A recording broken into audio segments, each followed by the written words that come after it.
निश्चिंत भाବରେ उपस्थित। बंशी ହେଉଛି कृष्ण और राधाଙ୍କ प्रेमर प्रतीक। राधा प्रथम थर ପାଇଁ भगवान कृष्णଙ୍କ ଠାରୁ ସେତେବେଳେ ଅଲଗା ହୋଇଥିଲେ ଯେତେବେଳେ ତାଙ୍କ କଂସ ମାମୁଁ ବଳରାମ ଏବଂ କୃଷ୍ଣଙ୍କୁ ନିମନ୍ତ୍ରଣ କରିଥିଲେ। ଏହି ଖବର ଶୁଣି ବୃନ୍ଦାବନ ଲୋକମାନେ ବହୁତ ଦୁଃଖିତ। ମଥୁରା ଯିବା ପୂର୍ବରୁ ଶ୍ରୀକୃଷ୍ଣ ରାଧାଙ୍କୁ ଭେଟିଥିଲେ। ରାଧା କୃଷ୍ଣଙ୍କ ମନରେ ଚାଲିଥିବା ପ୍ରତ୍ୟେକ ଗତିବିଧି ଜାଣି ପାରିଥିଲେ। ରାଧାଙ୍କୁ ବିଦାୟ ଦେଇ କୃଷ୍ଣ ତାଙ୍କଠାରୁ ଦୂରକୁ ଚାଲିଗଲେ।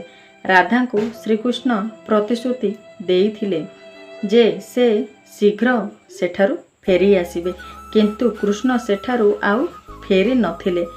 ସେ ରୁକ୍ମିଣୀଙ୍କ ସାଥିରେ ବିବାହ କରିଥିଲେ।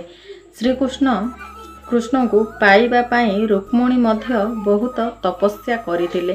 ଶ୍ରୀକୃଷ୍ଣଙ୍କୁ ବିବାହ କରିବା ପାଇଁ ରୁକ୍ମିଣୀ ତାଙ୍କ ଭାଇଙ୍କ ବିରୁଦ୍ଧରେ ଯାଇଥିଲେ।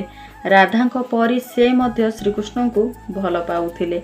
ରୁକ୍ମିଣୀ ଶ୍ରୀକୃଷ୍ଣଙ୍କୁ ଏକ ପ୍ରେମପତ୍ର ପଠାଇଥିଲେ ଯେ ସେ ଆସି ତାଙ୍କୁ ସାଙ୍ଗରେ ନେଇ ଯାଆନ୍ତୁ। ଏହାପରେ ଶ୍ରୀକୃଷ୍ଣ ରୁକ୍ମିଣୀଙ୍କ ପାଖକୁ ଯାଇ ତାଙ୍କୁ ବିବାହ କରିଥିଲେ। କୃଷ୍ଣ ବୃନ୍ଦାବନ ଛାଡ଼ିବା ପରେ ରାଧାଙ୍କ ଜୀବନ ଏକ ଭିନ୍ନ ମୋଡ଼ ନେଇଥିଲା। ରାଧାଙ୍କ ବିବାହ ଜଣେ ଯାଦବଙ୍କ ସହ ହୋଇଗଲା। ରାଧା ତାଙ୍କ ବିବାହିତ ଜୀବନରେ ସମସ୍ତ ରୀତିନୀତି ଅନୁସାରେ ଜୀବନ ବିତେଇଲେ ଏବଂ ଜୀବନର ଅଧିକ ସମୟ ବିତିଗଲା ପରେ ମଧ୍ୟ ତାଙ୍କ ମନରେ କୃଷ୍ଣଙ୍କ ପ୍ରତି ସମର୍ପଣ ଭାବ ଥିଲା।